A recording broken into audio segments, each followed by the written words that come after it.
بد نظری کی وجہ سے، زنا کی وجہ سے، فحاشی کی وجہ سے اتنا کچھ دیکھ لیا کہ وہ جذبہ رہا نہیں ہے، وہ تڑپ نکاح کی رہی نہیں ہے کہ ناقابل برداشت ہو جائے. آپ باہر کھانا کھا کے آئے ہو، انڈے پراٹھے، بیگم کو بیوقوف بنایا ہوا کہ میں تمہارے ساتھ لنچ کروں گا یا ڈنر کروں گا، باہر آپ نے برگر پیٹ خوب بھر لیا. اب جب بیگم صاحبہ نے کہا کہ میں دال کو ذرا تڑکا لگا رہی ہوں، صبر کریں، آپ کہیں گے 3 گھنٹے صبر کرنے کے لیے تیار. بیگم 6 گھنٹے کے بعد لاؤ کھانا، لیکن کہیں بھی ٹماٹر کا، تڑکے کا یا کوئی مسالے کی کمی، کیونکہ پیٹ بھرا ہوا ہے آپ کا. آپ کو حلال میں بھی جلدی نہیں ہوگی، آپ کو حلال کی جلدی بولو بھائی نہیں ہوگی. تو یہ اس وجہ سے قرآن نے کیا کہا، وَلَا تَقْرَبُوا الزِّنَا. کیوں؟ اس میں عورت کا کیا ہے؟ چاہے عورت راضی بھی ہو پھر بھی عورت کا نقصان ہے. اس میں مردوں کے چسکے ہیں، مردوں کے مزے ہیں. اس لیے یہ جو مولوی لوگ ہیں نا، جو جن کو آپ دقیانوس کہتے ہیں اور بیکورڈ قسم کے کہتے ہیں، اور یہ کہتے ہیں پرانے زمانے میں لے کے جا رہے ہیں، تو یہی مولوی عورت کی عزت جانتے ہیں. عورت کی عزت 4 دیواری میں ہے، پردہ کرنے میں ہے.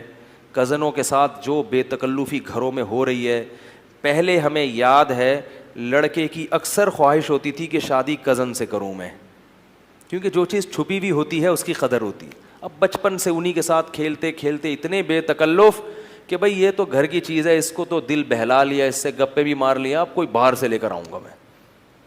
رشتے ہی نہیں ہوتے، اتنے بے تکلف. میں حیران ہوں، اللہ کا کتنا شکر ادا کرتا ہوں، اے اللہ تو نے ہمیں بچپن میں ان چیزوں سے، ہمارے شیخ کی وجہ سے بچا لیا، تو نے ہمیں، اللہ نے بچا لیا الحمدللہ. اب میں کیونکہ اب ہمارا گھر اللہ نے اپنے فضل سے خاص انعام سے بچا لیا. ہمارے گھروں میں کزنوں سے بے تکلف، میرے بھائیوں کی شادی کزنوں سے ہوئی ہے، لیکن میری بھابیاں مجھ سے پردہ کرتی ہیں. کزن کے ساتھ بھابی بھی بن گئی، مگر پھر بھی مجھ سے ٹھیک ہے نا. سب بھائیوں کی بیویوں کا ایک دوسرے سے کیا ہے، اتنا اچھا ماحول لگتا ہے. گھر میں جاؤ سب آئے ہیں، سب پردے میں آرام سے، ایک شرافت والا، عزت والا ماحول. یہ میں اس لیے کہہ رہا ہوں کہ جب میں کہیں اور جا کے بے تکلفی دیکھتا ہوں، کیسے کزن آ رہی ہے اپنے جوان کزن کے سامنے، ایسے ہاتھ مارا جا رہا ہے کندھے پہ، کیا بے غیرتی ہے یار، بے شرمی ہے. تم کیسے رہتے ہو اس گھر؟ باپ کہاں گیا ان کا؟ کہاں گیا؟ وہ جوان کزن ہے اور یہ جوان ٹین ایجز لڑکے ہیں، اس طرح بے تکلف ہو رہے ہیں، آپس میں شادیوں میں ڈانس بھی کر رہے ہیں. اتنا ایک احساس ہوتا ہے کہ اللہ نے، ہمارے نبی نے ایک دعا سکھائی ہے کہ جب کسی کو مصیبت میں دیکھو نا تو یہ دعا پڑھا کرو، الحمدللہ الذی عافانا مما ابتلاہ بہ. اس اللہ کے لیے جس نے ہمیں اس مصیبت سے بچایا جس میں اس کو مبتلا کیا. کوئی خارشی کتا دیکھیں یا کوئی، تو میں جب یہ منظر دیکھتا ہوں نا اپنے دور کے رشتہ داروں میں یا کہیں دوسرے لوگوں میں، تو میں اللہ سے کہتا ہوں، اے اللہ تمام تعریفیں ہیں تیرے لیے جس نے ہمیں اس مصیبت سے بچایا ہے. شکر ہے ہمارے گھر میں اللہ نے یہ ماحول نہیں رکھا، ایسی بے شرمی بے غیرتی والا ماحول. ہاں یہ سب چل رہا ہے. تو یہ وقتی مزے ہیں، لیکن اس سے گھر کا سسٹم کیا ہو جاتا ہے، خراب ہو جاتا ہے. شادیاں نہیں ہو رہی کزنوں کی، کیونکہ وہ دیکھا ہوا ہے کزنوں نے. پہلے کہیں جھلک ہی نظر نہیں آتی تھی، کہیں تھوڑی سی جھلک کہیں میت میں دکھ گئی ایک دم لٹو ہو گئے.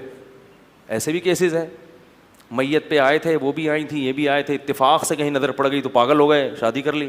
اگر وہی دیکھتے دیکھتے دیکھتے دیکھتے لڈو کھیلتے کھیلتے بڑے ہوتے تو پھر تھوڑی کوئی ویلیو نہیں. تو عورت کا کیا ہو رہا ہے ہر جگہ پہ، بولو بھائی نقصان ہو رہا ہے.